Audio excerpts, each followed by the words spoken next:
Ya, kita masih akan melanjutkan perbincangan kita tentang swing voter. Mas Kris tadi sudah sempat menyinggung soal Jokowi, efek Jokowi, dan kalau kita lihat sekarang ini membandingkannya dengan swing voters, analisa Mas Kris, jadi, walaupun masih 60% loh yang setia memilih PDI Perjuangan. Jadi menurut saya begini, terus niat baik Ketua Umum Mbak Megawati untuk meyakinkan dirinya dan meyakinkan juga teman-teman di PDIP bahwa Jokowi itu loyal kepada PDIP dan kepada Bu Mega, itu agak overdosis sehingga memunculkan image bahwa loh kok Mbak Mega memperlakukan Jokowi seperti itu, dengan tidak seperti seorang yang mau ditokohkan, seorang yang justru malah dikecilkan, ya, kesan itu ada. Nah oleh karena itu memang apa yang diharapkan dan disurvei beberapa kalangan kita ini, apa yang seharusnya bisa diperoleh karena efek Jokowi tidak ada, apalagi foto-foto Ibu Mega juga terlalu sendiri.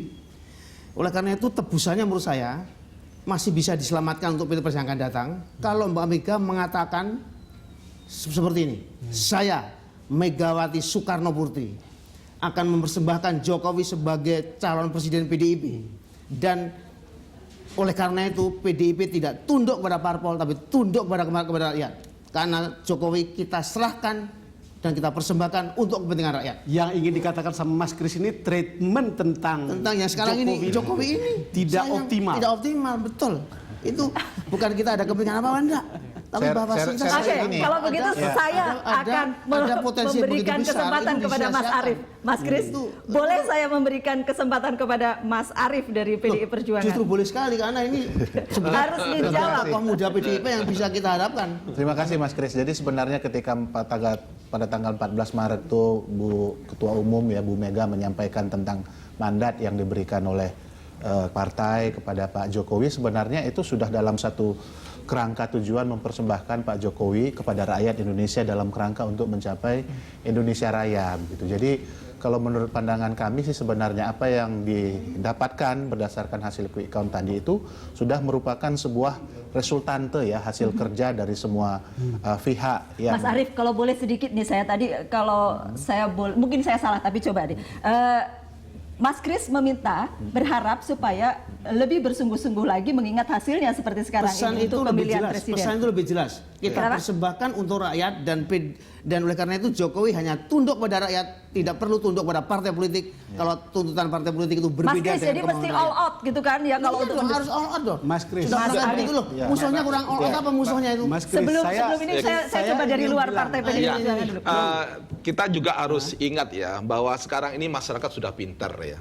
Jadi jangan kemudian dilihat faktor itu hanya sekedar partai saja, tapi juga bagaimana manajemen partai menempatkan tokoh-tokoh. Karena kadang-kadang orang tidak melihat entah itu partainya, yang penting siapa yang dicalonkan itu.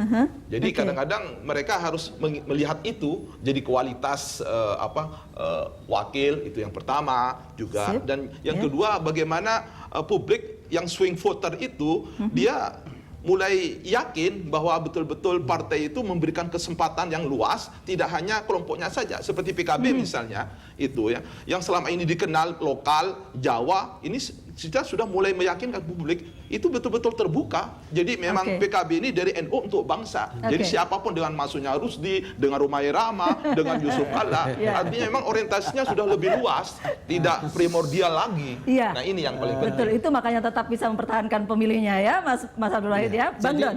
Mbak Penunung, pesan tadi ya Mbak, itu secara eksplisit dikatakan oleh namanya Ketua Umum Gerindra bahwa jangan calonkan calon presiden yang hanya jadi boneka, yang pelintar-pelintut. Wah, itu peringatan sebetulnya manifestasinya seperti itu sebetulnya. Tapi memang menurut saya soal lambatnya pengumuman atau pencalonan Jokowi itu memang jadi pertanyaan. Saya tidak tahu apakah ada hubungan antara misalnya PDIP memenangkan pemilihan di Jawa Timur, Jawa Tengah, Banten, Jawa Barat, dan DKI adalah sebuah kenyataan bahwa sebetulnya informasi itu bisa lebih cepat diperoleh oleh orang-orang di sekitar sini karena pencalonannya yang pendek. Karena andai kata lebih lama, mungkin sampai ke seluruh Republik. Karena alasan lambat itu karena setengah hati tadi dari lambat itu loh. Mas Jayadi. Ya, saya ingin melihatnya dari sisi yang agak berbeda gitu. Sebetulnya kalau berdasarkan hasil survei kami sebulan yang lalu sebelum Jokowi dicalonkan, kemudian dibandingkan dengan survei kami pada tanggal 26 sampai 29 Maret itu, terjadi peningkatan suara PDIP pasca pencapresan Jokowi itu sebanyak sekitar 4-5%. Dibandingkan dengan peningkatan untuk suara partai lain, ini signifikan. Tetapi yang tertangkap dari yang disampaikan oleh Mas Kris tadi sebetulnya adalah memang asosiasi orang. Jadi asosiasi antara PDIP dengan Jokowi itu memang tidak sekuat yang kita bayangkan. Artinya Mas Jayadi, tanpa Jokowi, PDIP itu bisa setingkat Golkar atau bahkan Gerindra bisa naik lebih tinggi. Ya, dengan asumsi ada Jokowi efek tadi ya. Betul. Ya, betul. Tetapi begini, ada persoalan lain. Ada persoalan lain. Exit poll kita juga menunjukkan bahwa hampir 70% orang Indonesia, pemilih Indonesia sudah menentukan pilihannya sebelum kampanye terbuka atau malah setahun sebelumnya atau sebelumnya. Jadi memang agak sulit dipengaruhi kecuali kondisinya luar biasa. Begitu betul, Mas Jayadi? Betul. Jadi pencapresan Jokowi itu kalau mau dihubungkan langsung mengurangi jumlah undecided voters. Sebulan yang lalu undecided voters di survei kami itu 17%. Pasca pencapresan Jokowi, pasca kampanye terbuka itu undecided voters tinggal 6%. Oke, Mas Jayadi, ada satu hal kalau boleh kita beralih sedikit ke Partai Kebangkitan Bangsa ya. Tadi kita mengatakan bahwa di data SMRC itu 65% pemilih loyalnya untuk tahun 2014 ini. Dan kalau kita baca juga data exit poll, alasan memilih PKB yang pertama, Mas, kampanye, adalah anggota keluarga semua memilih partai itu. Ini agak beda. Banyak pemilih partai mengatakan ini program. Tapi PKB, anggota keluarga semua memilih partai itu 18%. Mas Jayadi. Iya, jadi tapi itu salah satu alasan saja yang memang mengemuka terus-menerus. Sebenarnya ada alasan. Jadi biasanya 3 besar alasan itu adalah biasanya program, kemudian kebiasaan memilih itu anggota keluarga, lalu kemudian kepemimpinan mungkin. Tokoh biasanya, tokoh. Dan lalu ini cara kampanye. Nah, PKB kuat di 4-4-nya ini, PKB. Ya, bahkan kalau kita baca ulang yang hasil exit poll itu, yang nomor 1 untuk PKB itu adalah cara PKB berkampanye itu yang paling diingat masyarakat, meskipun tidak terlalu berbeda dengan yang lain. Jadi memang masyarakat kita memilih dengan mengkombinasikan berbagai faktor, sehingga kita tidak bisa menunjuk hanya karena faktor A atau B, tapi ini memang kombinasi berbagai Mas faktor. Mas Jayadi, mungkin tidak ada memang partai yang berbasiskan NU yang pecah di luar PKB kali ini. Betul. Karena dulu kan juga terbagi-bagi, ada 3 atau 4 partai. Iya, betul. Jadi itu salah satu alasan, jadi soliditas kita boleh dapat komentar dari Mas Abdul Wahid. Silakan. Justru kami ingin menepis anggapan bahwa selama ini PKB itu selalu tergantung kepada tokoh, kepada yang di luar dirinya.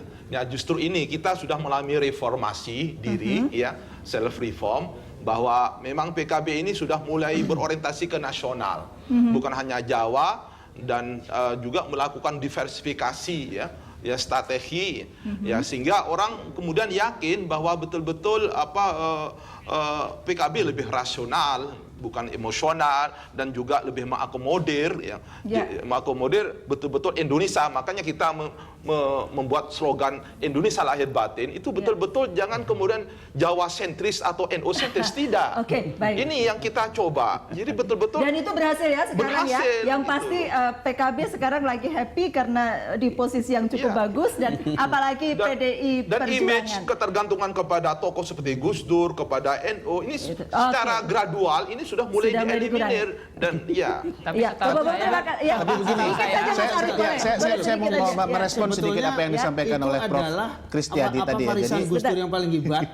Boleh sebentar Mas Arief, sedikit boleh?